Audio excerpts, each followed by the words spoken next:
Good morning to everybody out there in TV land. This is Mike Hittner with Historic Point Basse Update, and with me this morning, Tom Brehmer. Good morning. Joining me. Good morning, Tom. And today we're going to just update you a little bit on what's happening at Historic Point Basse and upcoming events, sort of thing. So, Tom, you want to go through your cooking class just a little bit, just to let people know you're pretty much full, but you're going to do this again. So, we'll do it each fall as long as we have enough interest, and our class is full.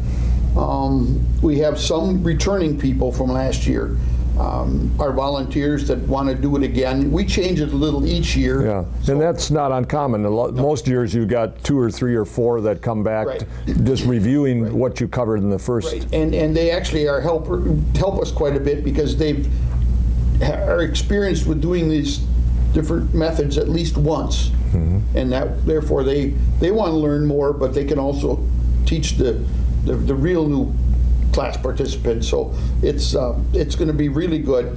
Some of the things we've had to rearrange because of when we can get instructors, but generally speaking, it'll be the 3 classes and then the graduation at the end of September. Would you just briefly go through the 3 classes, what you tried to teach in each of those 3 classes? We do basic fire building and very primitive cooking the first week. You're talking like Native American type or survival type. Boiling water with rocks that right, come off the fire. Cooking literally on a stick, on a hot stone, in the ashes, that sort of very survivalist kind of cooking.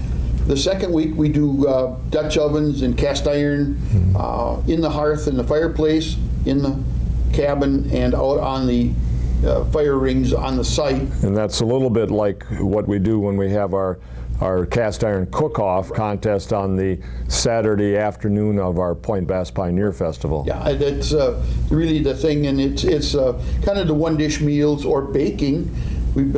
I've always said you can't do anything in your home stove that you can't do in a Dutch oven if you do it properly. It's somewhat different, but you can cook the same kind of things. Now, have you practiced a little bit? Because I know before the classes sometimes, especially if you've got something new, you like to kind of run it by. You and Karn kind of try it and see how this works. I'm going to be doing some stuff this weekend, Labor Day weekend coming up, that I want to try a slightly different take on what I've been doing, but not too much. No, but each thing, you read about it, you study about it, and if you haven't done it in your own experience, you really got to try it out before you get out. Before you go into a class setting with it, that maybe if you left it a little too long or not long enough, so that you got a better idea. Because it's not like folks like, we got an oven or something and we got 350 degrees. This is a little variable, so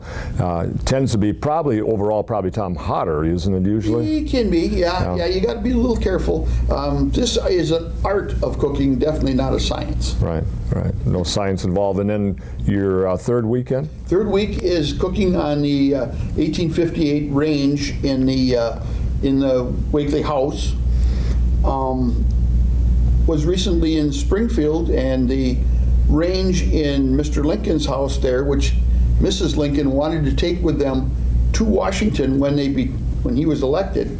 He didn't let her. He didn't let her because she was going to have somebody cooking for her. She thought she was going to have to cook her own. But it's very much the same as the one we have. And ours is from 1858. We documented it, and it's really kind of fun to cook on that. That's that's a learning experience for everybody. But that's really interesting, and you can do some really cool stuff with that stove. And then the last week, the participants bring their own ingredients and their own cast iron if they have it. Otherwise, they can use ours. It's kind of like a potluck sort of thing. Potluck kind of a thing. We each go about making our own their own dishes, and then about 6 o'clock, 7 o'clock, then we have a gathering and have our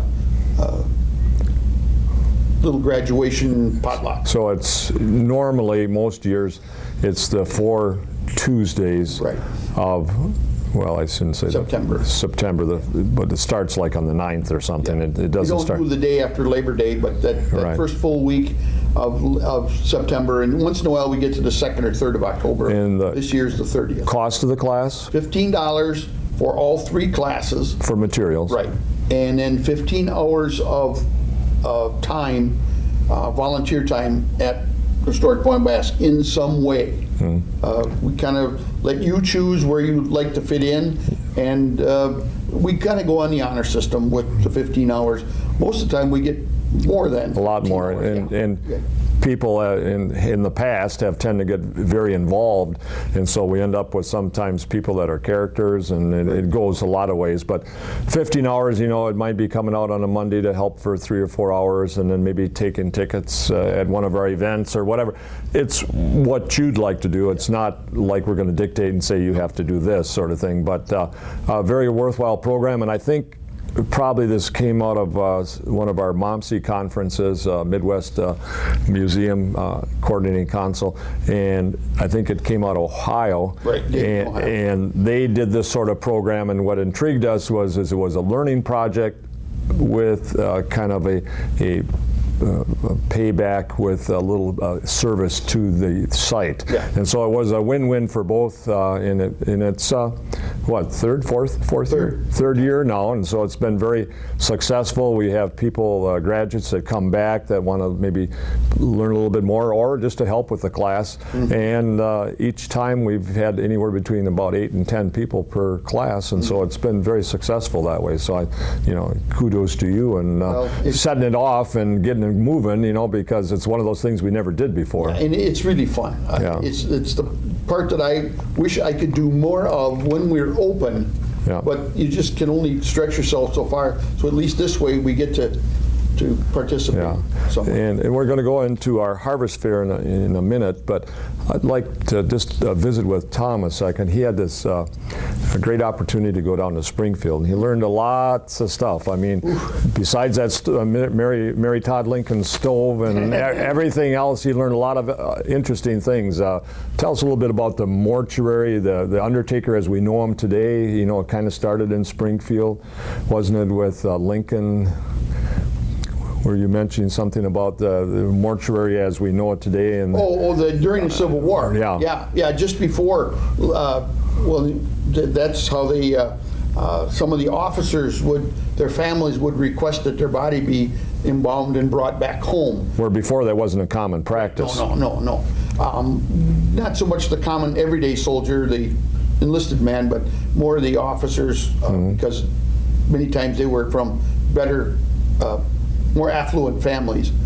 The law practice was very interesting. Some of Mr. Lincoln's habits. He learned to read out loud and liked to read out loud. Even as an adult? Even as an adult. And would read the newspaper. He had a couch, 7-foot-long couch in his office. And he would read the newspaper aloud. And William Herndon, his junior partner, it'd like to drive him nuts, and he would literally leave the office while he was reading the paper. Well, Lincoln was reading the paper. Yeah. He would do it at home, but he had to lay on the floor because they weren't any of the couches or anything in that house big enough for him. So he would lay on the floor and read the newspaper or whatever it was. Interesting. We went to a blab school. What's a blab school? Well, it's where you recite out loud. Oh, okay. And there may be 2 or 3 different, like a one-room school, this group doing math, this group doing whatever, and this group doing reading, and they're all going on at the same time. Out loud? Out loud. Oh. Chaos almost. With just 10 or 12 people at Lincoln's New Salem, which is where we experienced that. It's held in what they used as a church and school kind of combination building. And I would have lasted there about 3 days. Yeah. And how common was that, Tom? Was that From something? what I understand, it was very common. Yeah. That they didn't even have enough slates so that you could write. You had to share those. Right. So I'm with you a little bit. That learning process, I got to have a little quiet sometimes when I'm kind of trying to study something, and even I think we grew up sometimes. I get distracted. Yeah. We grew up sometimes with maybe not us, but maybe our siblings, like playing the radio Yeah. when they studied or something. But that was even a little distracting for me. I can't do it. In fact, I don't. If I'm going to read, I'm going to read. And if you talk to me, then I have to figure out where I was reading again. And Right, yeah. And that was a good name for it, blab school, because if everybody's talking and there's 4 different groups talking, it's going to sound like blabbing. And that was really interesting. The carding mill that was in Springfield, where they did the carded the wool using oxen power on a wheel, turning the machinery, was very interesting. The stores that Lincoln worked in, they've recreated 2 of them. What type of stores? Is it just general merchandise? General merchandise, yeah. Yeah, One was kind of a part post office, and he was involved in 2 different ones while in 6 years at Springfield. Okay. Tell us about the high-speed rail. Oh, we ran into a Lincoln reenactor who was excellent. Fritz somebody, I don't remember his last name. Excellent, excellent. And he was saying that Abraham Lincoln was the first American president ever to ride on high-speed rail. After the assassination, they put him on the train and recreated his trek to Washington in reverse, through Albany and different places, Chicago. And they would do about 25 miles an hour on this wood-fired steam train. And when they got through, and then if you were in a small town, they would slow down like 5 miles an hour so that you could pay your respects as Mr. Lincoln went by. And they had like quite a number of funeral services in bigger cities. When they got done in Chicago, they realized that they weren't going to be able to make it in time to Springfield for the official burial, so they sped up the train to 60 miles an hour. And so there was almost triple the speed of a normal. Right. And so Lincoln was the first president ever to ride a high-speed rail.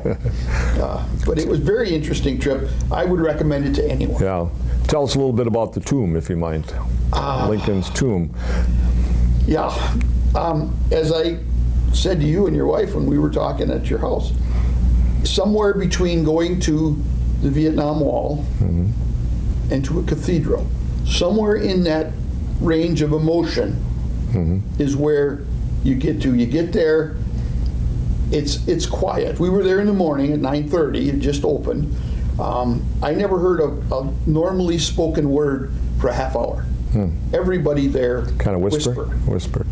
There's some nice signs that say about different things, and we read about all the different meanings of and this is the second place he's been buried. The first one was kind of temporary. Yeah, it was granite and everything. It lasted for a number of years, but that's still there. But it's and then you go inside this, and it's marble and very very subdued. Several bronze statues of he as a lawyer, as a young captain in the militia in Wisconsin, actually, during the Black Hawk War. Different things like that around the inside. And then he's buried here, and then across from him are Mary and their 2 sons. 2, yeah.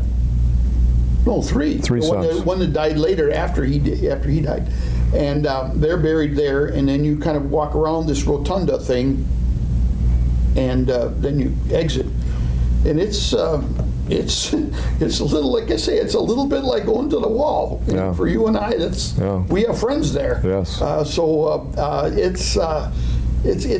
It's interesting. Yeah. I know my wife and I also went to Lincoln's tomb, and unbelievable docents there that can tell you things that you'd never even know about or have a thought, or maybe even if you read about it, you wouldn't have read this sort of thing. And I was really impressed by the people they had working there. Oh, they do. There was a guy in the old State House in Springfield that did I think it's General, what I want to say, Logan. He was a legislator, kind of a political general, but had done some really cool stuff. And this guy had been doing him for some 30 years. Wow. And man, oh man. I mean, for amateurs like us, yes, to see stuff like that, I mean, it's inspiring. Oh, just to emulate that kind of of presentation. It's just because you believe When you're done. When this Lincoln guy this Fritz fella that did Abraham Lincoln, you believe that he's Lincoln. He's that good. Yeah. And that's always been my mark of if they're really good, is if I believe what he's telling me, even though I know it's not. Right. If I'm drawn into it, Right. then that guy is really good. Yeah. Sounds like a great trip, Tom. It was. And for any of you that have an opportunity, Springfield is in the vicinity is full of history, so it's a good trip. You wouldn't suggest less than probably 3 or 4 days. There's just so much to see, and even with 3 or 4 days, as Tom will attest to, you're kind of worn out after 3 or 4 days because there's, you mostly park your car when you're in Springfield and walk because everything's pretty close enough, A mile or so. yeah, and so you get around. So a great trip, highly recommend it to anybody. We've been there at some conferences 2 or 3 times, so it's a great opportunity. So thanks for sharing that with us. And now we'd like to talk about our Harvest Fair, one of our longer running events. It'll be on Saturday, September 13th this year, and it runs from 10 to 5, $2 for adults, $1 for students. It's, as the name sounds, a harvest fair. So we're going to be doing those type of activities that the people of the Wakely area would be doing, and some of that stuff you and I actually do yet, sort of thing. So there'll be the Giese family, Jim Giese heading it up now, and his family come out and they start to shred the cabbage and pack it in and salt it, and I think he's got a few magic things he puts in there, but it's great kraut. But he starts that process, and they work at it pretty much all day because they do about 25-gallon pails size-wise of this kraut. And then, of course, we're very thankful that Jim comes out and does that at our site. He used to do that as a family event at a different location at his house or something like that, and started with his father, Al Giese, who was a great friend to historic Point Basse. And and we're kind of beneficiaries of it in the sense that they do that, and also we get some that we use in our winter feast. So it's a great opportunity to see that process if you've only heard about it, or maybe too young and maybe don't remember grandma and grandpa or mom and dad doing that sort of thing. It's a great opportunity to come down. And he always brings some of last year's kraut. There's always some left, so it's a great taste fair. Tom and I love kraut, so we like to go over there and taste a little bit of that. The other main activity we have is pressing of the apples. You can help out with that. You have to first grind up, make them into a kind of a pumice or kind of a chewed up pulp sort of thing of the apples, and then it goes into the press, and then that's a screw press, so you turn it and squeeze out the cider or the juice from the apples. And this year, I think like we had first year last year, that we had enough of our own apples. We've planted some heritage trees on the site for different members of ours that have passed, and we've got like about 8 or 9 trees now, and so we picked the early varieties that were ready to fall by the schoolhouse, and those we got in storage and cold storage, so they'll be ready for the pressing. And then of course we've got some Wolf Rivers and some other varieties on the site that are actually be ready to be picked, and we'll pick those probably next week and get that put away and ready to be pressed. And the secret with apple cider, as any of us that have made it or know or have tasted it, is a combination of apples. If you use just one variety, that'll be really good, but it doesn't have that tang or whatever to it that we all like, and so we combine different varieties of apples. So if you get a chance, come on down and you can help with the process if you want. It's kind of work to keep that wheel going fast enough, because if that wheel slows down, you can hardly get it started again, because you have to really grind those apples up pretty good into a pulp, and then you put them in this press with some cheesecloth around it, and then you press out this. And then of course we save that, and there's another thing we use for our spirit walk. We've got enough cider usually to provide people with some nice hot apple cider for our spirit walk. So everything has got kind of a purpose down there. We originally intended that, and now we've matured enough so we can do that. So that's kind of exciting for us. Grinding some corn and shelling some corn. Yes. In the barn area. So that's kind of interesting. The kids get to do that with the school groups, but those that don't come with that. Yeah, or not necessarily all adults have seen that process sort of thing. So, and then the 3-base shed, besides the apple pressing and everything like that, will also have some carpentry work or some sawyer. Maybe you can come and help cut some logs with a 2-man saw, that sort of thing. So there's plenty of hands-on activities. We try to make as much of that as possible because that's always more meaningful for you. We even dig out, if we'll have to see, I haven't been in there, but the ice house, and see if we got a few chunks of ice, and we'll dig out a little ice, which will be kind of fun, and we'll put it outside and put maybe a little small ice saw there so you can kind of see it, because we take for granted, folks, ice. You know, the convenience of a refrigerator. Some of us even have these ice cube machines on our refrigerators, and the Wakeleys, I mean, if they didn't save ice, they didn't have it. And so there was a big product for it, and one of the top 2 or 3 exports in the early 1800s into all the way up to 1900. So great time to see that. The cabin. Garden this year. Oh, yeah, you got to come out and see our garden. We've got a little bit of a water system for it now. It's really thrived this year. The master gardeners that are in charge of that, and you also have to look at their quilt garden, which is up by the schoolhouse, and all the plantings they do around the schoolhouse are just great. These dedicated group of about 5 or 6 ladies just work tirelessly on that, and Tom and I know from previously we've tried to make some effort to do that ourselves, and we were pretty abject failures, really. No pretty about it. It was just failure. A failure. It wasn't pretty at all. But these gals do a great job. You can see our garden. Everything is pretty much in its maturity. We'll be probably starting to pick some of the beans, and we'll dry them at this point and save the beans for, you know, the pods, and take the pods off and save the beans themselves for soup and different activities.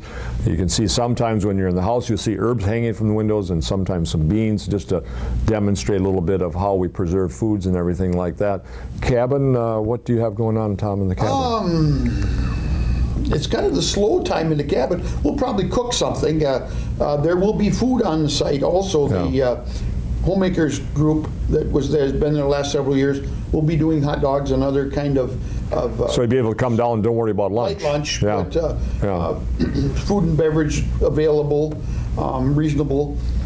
We may cook a little something in the cabin, just to do something. See how sick of cooking I am after first class. Yeah, well, and it's nice to get the nice odors and that sort of thing. Yeah. But as Tom and I have talked previously about it, it's a great opportunity to come down during the harvest fair, because if you've been there during the festival, it's so busy, and we don't have time for all, you know, to entertain a lot of questions and a lot of dialogue, and, you know, with you, that now is the time we can spend actually some time sitting down with you and talking about something, some of your reminiscences from you remember this went on, and we learn as well as you. As Tom has always said, you know, he says, every time we go down there, we learn something new ourselves, and so it's a kind of a two-way street, and so we appreciate that. The house will be open.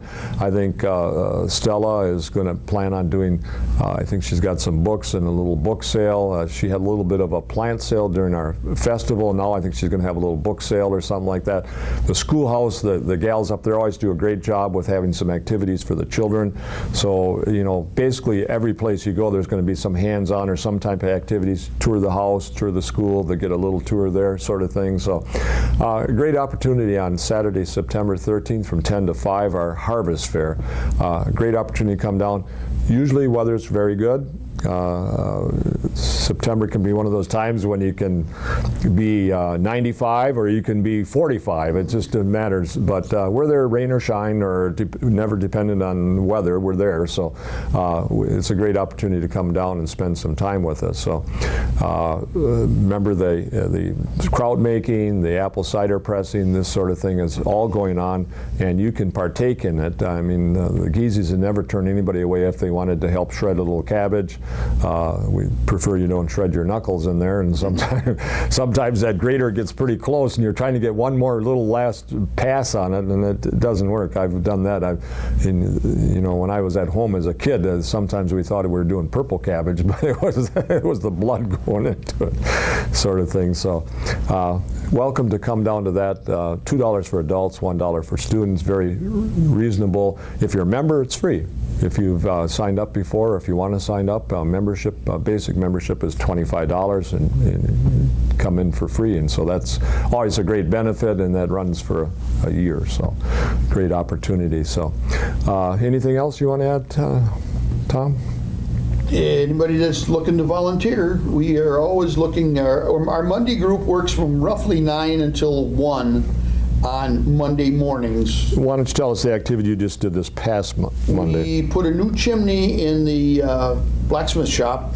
You would think a blacksmith shop with a forge going wouldn't need more warming, but in the winter time, that doesn't keep that shop very warm. Right. So because we have not only our blacksmiths but also our visitors, we've always had a wood stove in there.